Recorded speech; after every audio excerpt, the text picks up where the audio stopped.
Remember I said, what's in it for me? How many people here have a vision statement hanging in the hall of their company? It's a very good thing to have. That's the, I'm not going to, I see you smile if you get, oh, should I put my hand up? Is he going to pick on me? No, a vision statement is really a great thing because it says, here's why the company exists. Here's why we're here. Here's the impact we want to have on our clients, our employees, and the world. And it's really one of those things that looks into a future that you kind of never will reach. It's an aspirational thing.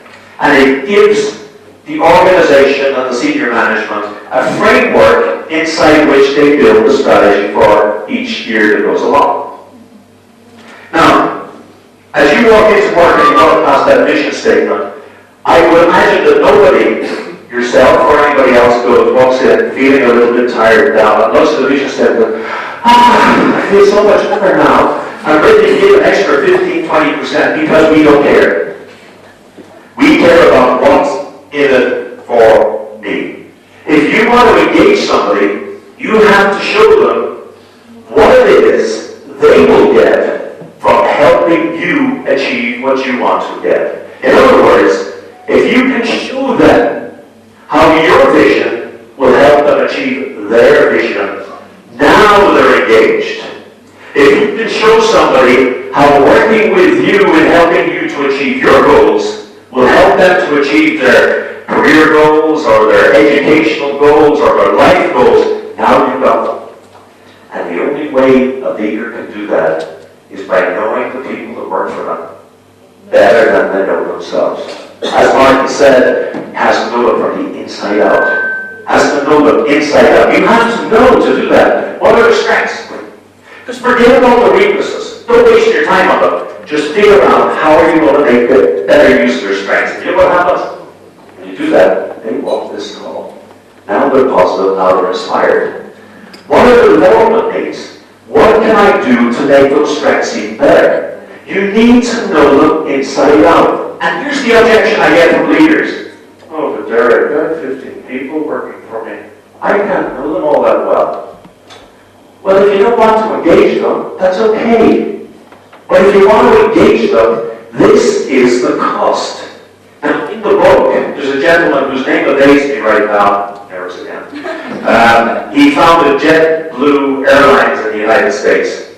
And he talks about this whole concept, and he said, of course, he said, I don't know all of the people who work for me. I only know the 70 people who report directly to me on this sort of level, which I think is pretty impressive. But here's the point. Until you start showing an interest in what it is that the people that work for you, who are trying to engage them in what is important to them, you cannot express your goals, your vision, in a way that's going to motivate them.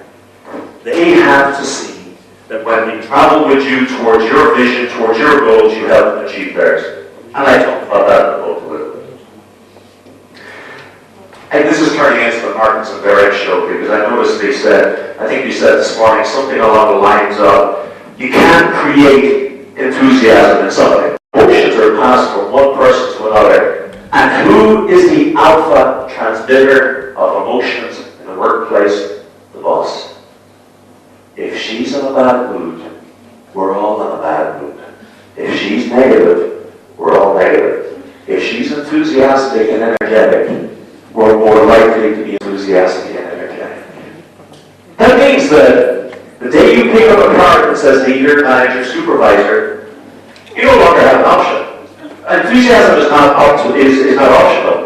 It's required. You have to bring your enthusiastic game to work every day. Now, you will find me much more enthusiastic on Friday night than Monday morning.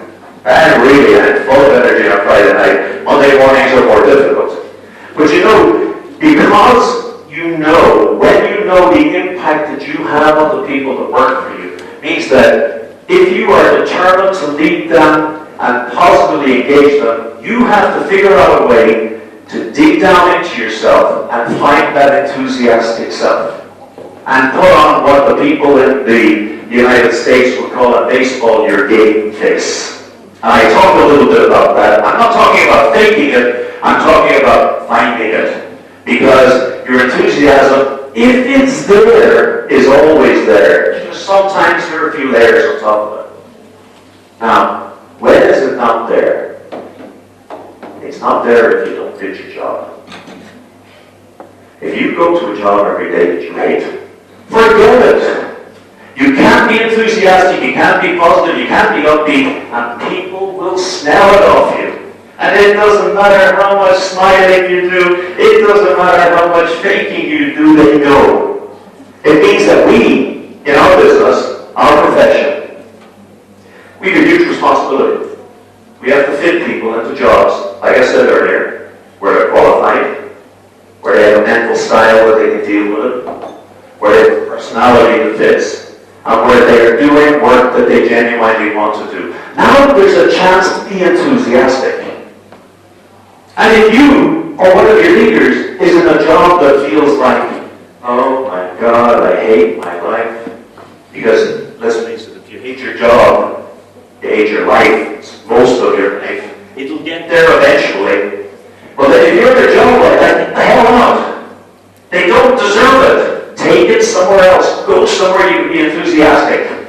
Engaging leaders have an enthusiasm that comes off them and allows them to be positive even when the external environment doesn't support that positivity. Forever and ever and ever. We've been saying this in books.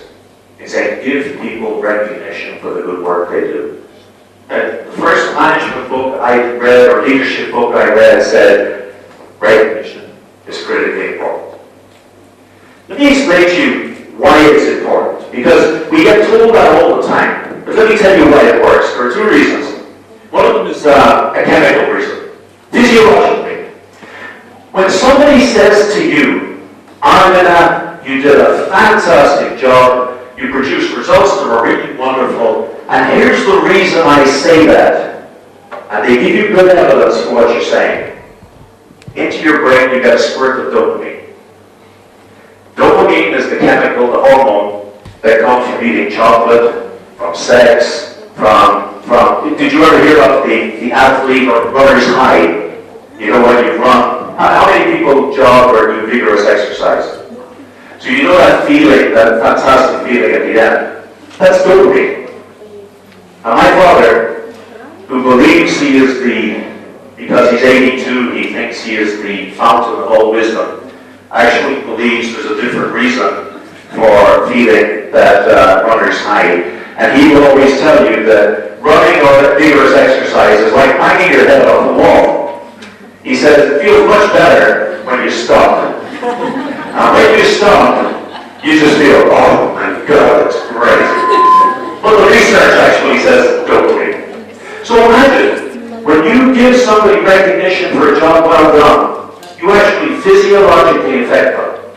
You cause a small change in their physiology that makes them feel a little bit better. By the way, that often frequently results in them smiling despite themselves.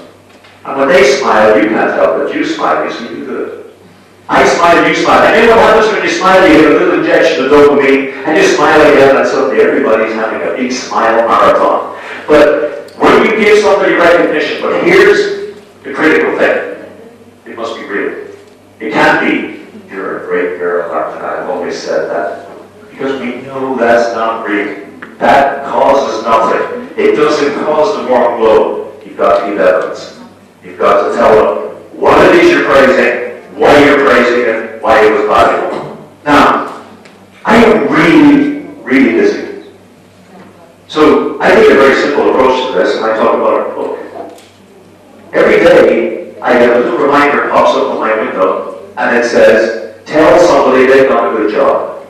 And I look through what I'm working on. I find somebody who has genuinely done something, and I call them, I let them know, or I send them a note, or I send them an email. And it arrives on to do. And I don't just send it to the bad guys that I'm trying to rehabilitate. Sometimes we forget our best people. Of course I love you. Well, why didn't you tell me? That's what we say to our husbands and wives. That's what our employees who do a great job. Oh, they don't forget treating us. Of course I love you. You must know you're our best people, one of our best people. But here's the other thing, and this is important because this is why the relationship with a leader grows as a result of applying these behaviors, because of something called, for the psychologists in the room, the norm of reciprocity. Very simple. Norm of reciprocity says human nature is such that when somebody gives us something, does us a favor, even if we didn't want it, even if we don't necessarily need that something, we are inclined to reciprocate. So this is why when you go into the stands, or let's say it's let's go into the pharmaceutical department or the cosmetics department of the large department stores, where they give away lots of those samples. They don't give away because they have too much stock. They give it away because they know the norm of reciprocity says you're more likely to buy than when you just received a gift. At home in Ireland, we have, maybe you have them in Armenia, the Hare Krishna.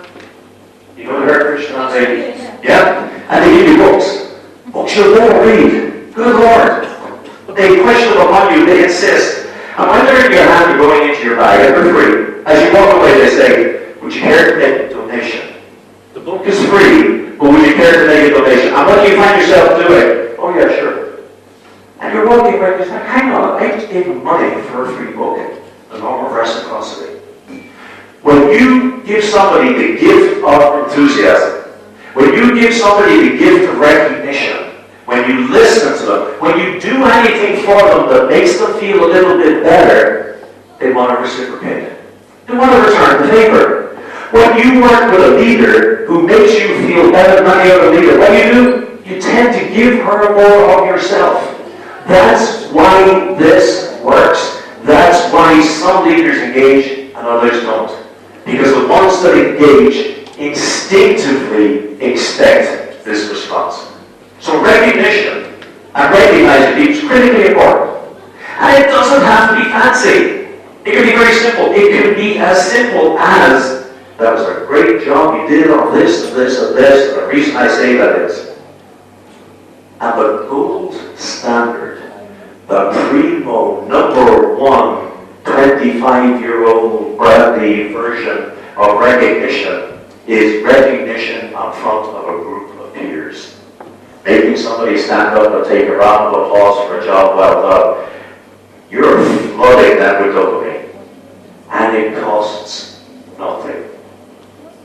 The final one, and this is just extraordinary stuff, is the charismatic power of believing in people.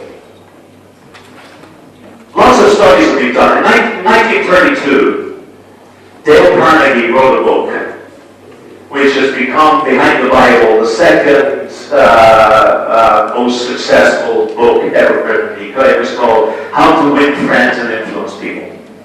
How many people have come across it? Yeah, it gets everywhere eventually. And in there he has 10 what he calls human relations principles. And they're very simple things that just talk about how you interact with people to get the best out of them. And in one of them, he says, if you want to get somebody's enthusiastic cooperation, he said, give them a high reputation. So what does that mean? It means, as a leader, going to them and saying, Deiric, I see from everything I know about you and what you've done with this project, I see you capable of this. They set the bar just a little bit higher than Deiric's performing right now. Not the moon, just a little bit higher, and they invest their confidence into them. They give them a high reputation. My boss does this instinctively. Every year I do a better job than last year. He's done this year as well. And that's because he keeps raising the bar a little bit. Now, the reason it works is, it's very simple. The two key drivers of an individual's personal performance are, one, their leader's expectation of them. When you give me a high reputation to live up to, and you say, Deiric, you are one of our best performers, you have been consistently top of the school for the last 5 or 6 years, and you're going to continue. What do? I work hard to hold that reputation. I don't do anything different. I don't do anything I wouldn't have done before. I just do more of it, and longer, and harder. And eventually, boom, I hit this. Two things happen when I get there. The first one is I say, how did he know that? Well, I didn't know I could do that. He did. Okay? Second thing you say is, oh, I have a new floor. Here's where I start from now.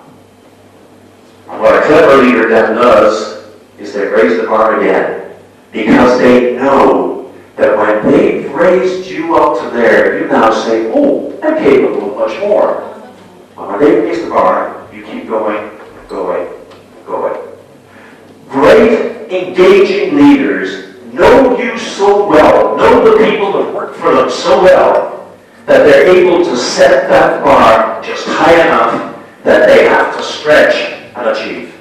And it's a simple thing to do. And again, I sound like a broken record. It costs no money to do it.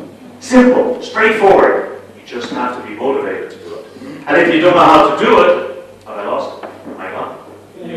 Hello? We can hear you. You can hear me? Okay. And if you don't know how to do it, it happens to be in the book. Okay. So, the research said, here are 6 groups, if you like, of behaviors that if you assimilate them, if you make them part of the way you do things, will engage people much, much more. Those 6 groups of behaviors. Now, if it's all about behavior, well then that means that every day as you lead, everything you do or don't do has an impact on either raising or lowering the charismatic impact, the engagement of the people that work for you. Because don't ever think that you arrive. Your people's engagement goes like that. And it can swing to negative because you take your eye off the ball. And that implies something. It means that you have to decide, what am I going to change? What am I going to do to try and impact this? Now, when I was a kid, every Christmas, one thing that was always in the stocking from Santa was these. Everybody know what this is? A kaleidoscope? You know. And you know, for the young folk in the room, I don't mean kaleidoscope 2.0 on the PlayStation. I mean a long cardboard tube that had a triangle of mirrors down the middle, made in Hong Kong probably, and had a lot of cheap plastic beads in it. And what was the game? Well, if you look through the tube, there was a mirror at the end, there was a pyramid of mirrors down the middle, and each of those colored beads was reflected in one of those mirrors, and then against the reflection against the end, and then a reflection, and you got what I think they now call fractal patterns. You get these wonderful patterns. And God help us, we were so easily amused. Because we would stand there for hours with this, and the game was, for us anyway, let me stop this. Do you know what I usually use this for? Normally I have loads of books to sell. And at this stage I'd be saying, you will buy my book. Look at the pattern. The center of the pattern. No, but we don't have books to sell, so I can't do that. So let me stop it just in case I do speak to the times anyway. But here's what the game was. You would turn it really, really slowly, and you were trying to see, could you turn it slow enough so that just one bead moved, right? And even when one bead moved, the entire pattern changed because you got the reflection. When you think of those beads, think of the behaviors that make a person engaging or charismatic leaders. There might be 20 plus of those behaviors, but you don't have to assimilate them all. Even changing one aspect of the way you interact with people can dramatically change the picture they see. This little lady here is in a kaleidoscopic hall of mirrors. Okay? Now, if she was to move her thumb, that whole picture would twitch, because you have the reflection of the reflection of the reflection of the reflection. Now, here's your workplace. Every one of those mirrors is a person. When you change one aspect of your behavior, it's reflected into that person, reflected into that person, reflected back to you. It bounces around all over the place. And even a tiny change can have a dramatic impact. You do not have to become somebody you're not. The trick is to find one or two of those behaviors that are not typical of you, and make them typical of you. Make them typical of the way you interact with people. So you're not trying to bend yourself into some shape where you're different to what you are. You're just trying to be more of what you are. Now, one of the challenges there is that, where do I start? There's a great quotation from Charles Revson, the guy who founded Revlon Cosmetics, and he said at the beginning of his business, he said, "I'm like a mosquito in a nudist colony." He said, "I know exactly what I have to do, but I can't figure out where I should start." And that's frequently the way with things like that. Okay? So, first thing is, why would I do it? And we started from, if we have leader on our card, should be motivated to get better results from people. We saw that the way we interacted with people, the behaviors we deploy when we interact with them, influences the extent to which they're engaged.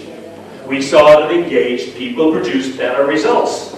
So, if we have responsibility for producing those results, we have responsibility for looking at our behaviors and figuring out how we can change them. Now, the biggest challenge is every single person in this room already has, as part of their behavior, many of the behaviors that are typical of charismatic leaders. But most likely you don't have them all, there are some missing. The problem is, you don't know which ones you have and which ones you don't. I have a really nice car at home, of course from Deiric Technique, German engineering. And even though it's a really nice car, I always look over my shoulder when I'm passing. Because before I overtake, I know that if a car happens to be in a very precise spot just here, I can't see it in the mirror. It's in a blind spot. Those behaviors that are typical of charismatic leaders, that are not typical of your behavior, are in your blind spot.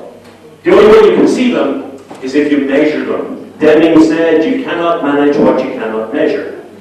Have we got surveys here? Have we got the charisma survey? Oh, yes. Okay, great. Okay, no panic, there's no panic. So, here's what we're going to do. You've been very good. You've laughed at all my silly jokes. You've lasted so far 78 minutes. You'll last, I hope, another 4 minutes or thereabouts. And what we're going to do is offer you an opportunity, if you want, to complete very quickly a 20-item survey. And from that survey, we, Cascade Consultants, will use the profile system to generate a snapshot of your self-leadership charismatic index. It will give you a number from 1 to 5 that is an index of how well you think you deploy those behaviors. The second part of that report, which is 4 or 5 pages long, will give you a self-leadership charisma quotient, which will say, and here's where you are compared to the 40,000 leaders we have in our system. And the folks, Armina or Arpi or Seda will deliver back to you a report from this, which is going out to you, which runs about 5 or 6 pages. Won't cost you a cent. We can email it to you, deliver it to you, whatever, and it's just a kind of a thank you for paying a little bit of attention. So let me do this. Let me suggest, this takes about 3 minutes to complete. Can I suggest, just very quickly, when you get it, tick off. You'll notice that it says 5, 4, 3, 2, 1. 5 is, I always or almost always do this. 4, I usually do it. 3, sometimes. 2, seldom. 1, almost never.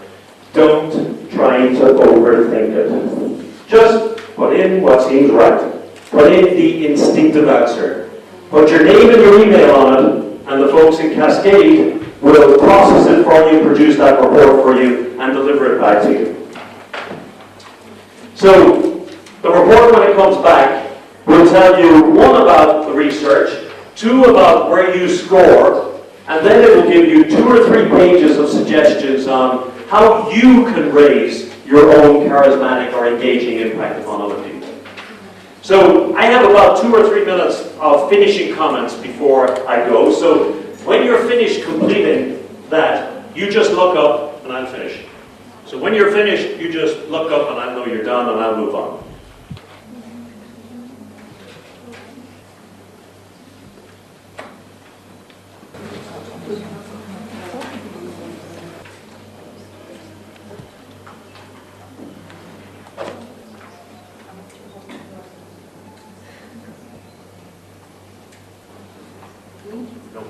Okay, if you're still working, work away. I'll just finish.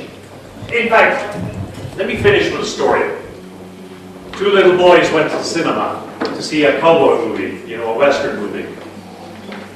And as always in the Western movies, the good guy wears a white shirt and a white hat and he rides a white horse. And the bad guy, black shirt, black hat, black horse.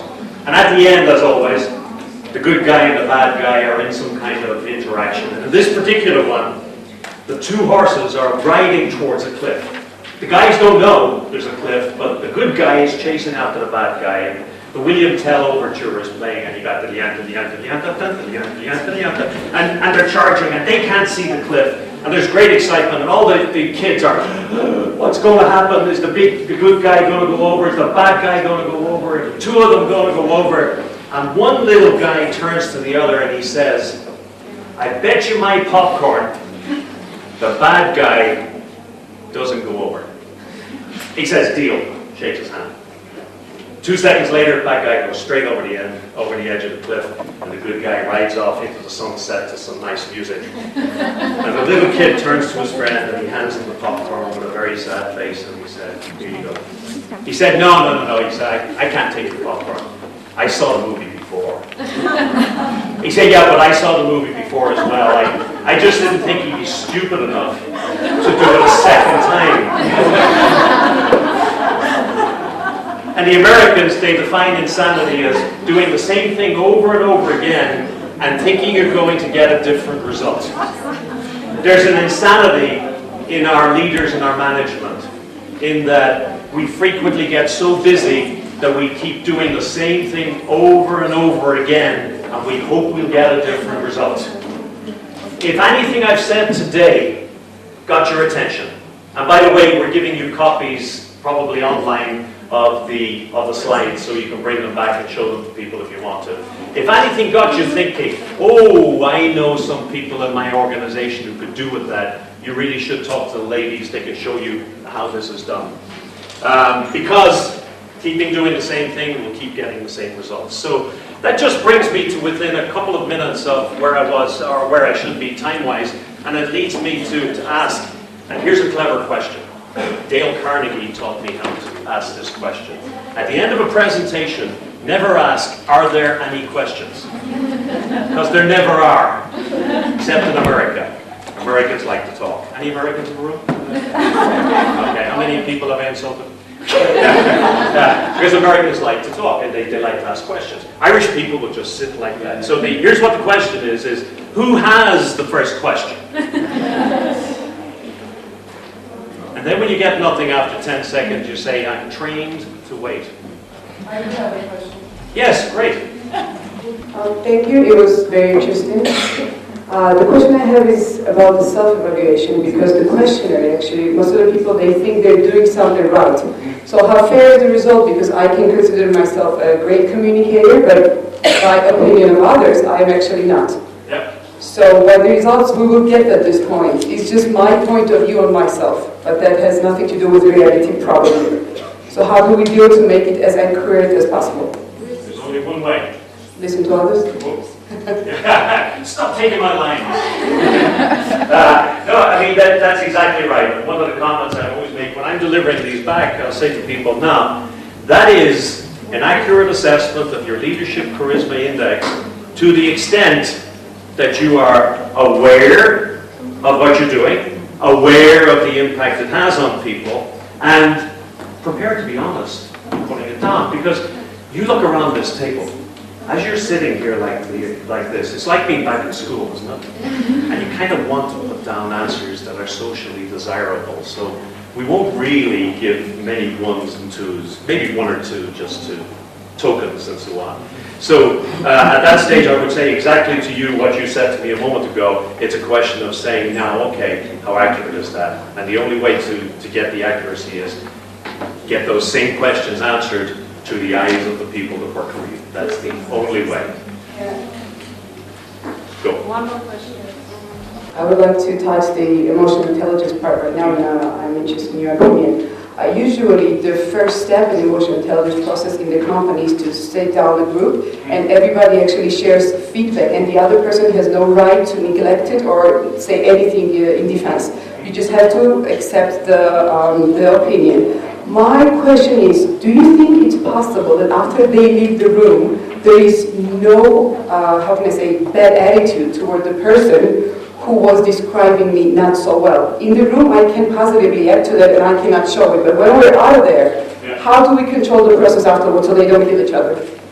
Listen, you know, I'll tell you how you control that, and honestly, you will think I'm joking. Don't do it. Really, honestly, I will sit in a room all day long and listen to people give me positive feedback.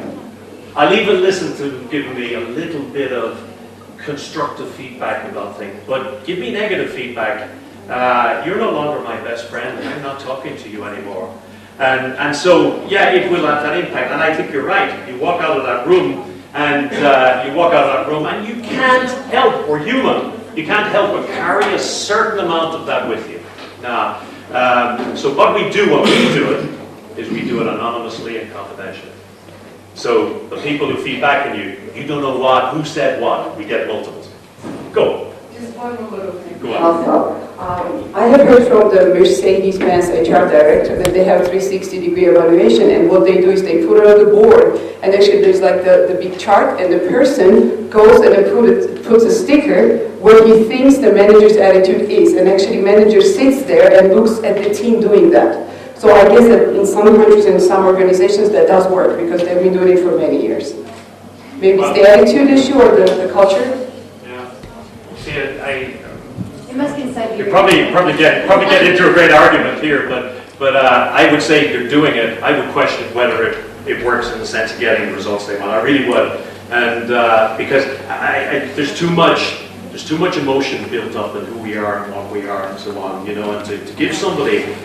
You can say something small and you think constructive about an individual. You think it's small and it's a big part of who they are, they'll never forgive you. The man I mentioned earlier, Jim Servasco, he said, there is no such thing as constructive feedback. And he always asks for a show of hands. He'd say, how many people have ever had feedback after which they felt constructed? You don't get that. So this is my opinion and my experience of going through hundreds of people. What should I think? That's me. Yeah. You need to do that. You need to allow the people that work for you to express their experience, perception of you in a way that protects them and gives you the most honest feedback you can get. And that's why I love anonymity and confidentiality. This lady over here has a question. When you state that it costs nothing when you engage people to the extent to do extra and extra miles so you can stretch them and stretch, have you ever encountered a situation that these people never ask for salary raise later? Well, if because in our country, it always finishes like that. Yeah. Hey, you know what? Everybody will always ask for money all the time. And they'll ask for it even when they're not going the 10% or 20%. But you know what? Seriously, if they give that extra 10, 15, 20%, I have to say they deserve it. If you can get a measurable impact on the bottom line, they deserve a share of it. But there I'm opening up a can of worms there as well. But here's the thing. And you know this because you're professionals in this field. You've all read Hertzberg. You go back long enough. It's the first thing you do on motivation. Money has a half-life motivating influence. It motivates you up to the point that you get the pay slip where the tax has been taken out of the raise. Okay? And after that, you're back to whether you like the person being comfortable in the environment where you get it.